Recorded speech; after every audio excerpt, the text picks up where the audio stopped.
फैसला सामने आया है। लखन जी भी हमारे साथ जुड़े हुए हैं। लखन जी, तो आप जिस तरह से ये घटना हुई है औरंगाबाद में, इसे आप किस तरह से देख रहे हैं? क्योंकि यहाँ पर कहीं ना कहीं सरकार की बड़ी खामी नजर आई है, यानी कुल मिलाकर सरकार पर मजदूरों ने भरोसा खत्म कर दिया, जबकि हमारे एसेट हैं इस वक्त ये वो लोग हैं जिन्होंने हमारे राज्य को उनकी तरक्की में आगे बढ़ने में सहयोग दिया है। और आज जब इन लोगों को यहाँ पर इस आपत्ति का काल आया और कहीं ना कहीं इस कोरोना काल में घर जाने की जल्दी हो रही है, तो हमें ऐसे में उनकी मदद करनी चाहिए, ना कि उन्हें किसी भी रास्ते से घर वापसी जाने के लिए तैयार हो जाना चाहिए। जैसा कि हमने देखा औरंगाबाद में कि अगर पैदल भी जा रहे हैं तो जा ही रहे हैं, जबकि व्यवस्था करने की बात कही जा रही है हर सरकार की तरफ से।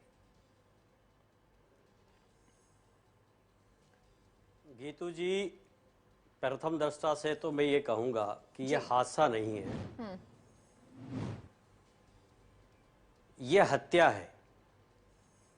और इस हत्या के जिम्मेदार केंद्र सरकार है।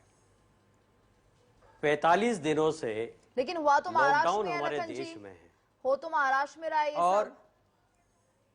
मैं वही महाराष्ट्र में हो रहा है, लेकिन लॉकडाउन जो है केंद्र सरकार के आदेश से है।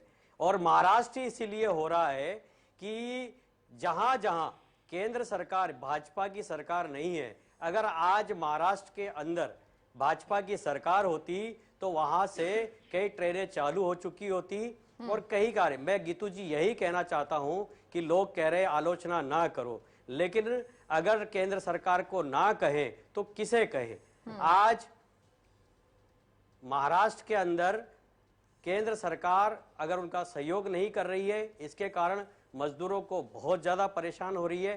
केंद्र सरकार सिर्फ महाराष्ट्र में ही नहीं, उन सभी राज्यों में समन्वय नहीं बना पा रही है जहां उनकी पार्टी की सरकार नहीं है।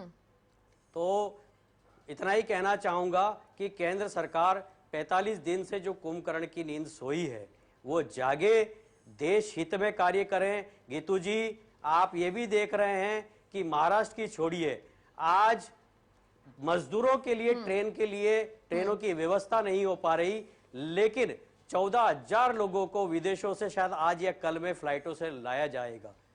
तो ये वही नरेंद्र मोदी जी हैं जिन्होंने कहा था कि हवाई चप्पल पहनने वाला एक दिन हवाई यात्रा करेगा, लेकिन आज उस हवाई चप्पल वाले की स्थिति यह है कि उसकी हवाई चप्पल टूट चुकी है, उसके पैरों में छाले पड़ चुके हैं। मैं केंद्र सरकार से एक ही विनती करता हूं कि आप जागें, द्वेषता की भावना छोड़ें, राज्यकरण को राजधर्म अपनाएं और उन सभी राज्यों की सरकार से अपना आप मिलें और उनको साथ मिलजुल कर इन बेचारे गरीब मजदूरों को उनके घर तक पहुंचाएं। तो आप ये कह रहे हैं कि आप ये कह रहे हैं लखन जी कि इसके लिए केंद्र सरकार जिम्मेदार है। हमारे साथ निरंजन सेठी बीजेपी के प्रवक्ता हैं, वो भी जुड़े हुए